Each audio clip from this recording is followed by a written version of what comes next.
The Mughal harem was very different. The word harem might bring to mind images of idle luxury, but under the Mughals it was more like a fortress, a political machine, and sometimes a prison. The first organized harem wasn't just a cluster of pretty courtyards, it was created by Emperor Akbar as a full-blown institution.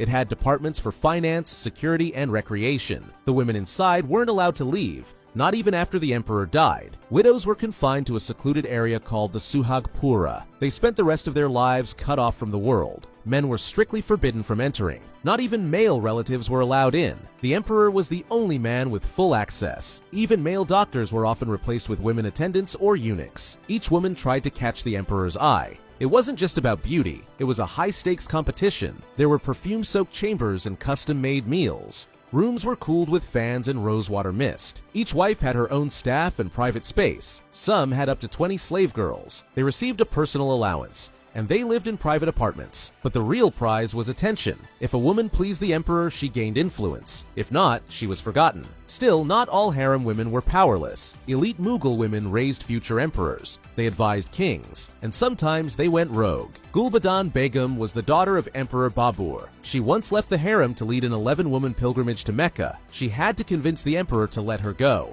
But once gone, she made it clear she didn't plan to return. And then there was Nur Jahan. She co-ruled India beside Jahangir for over a decade.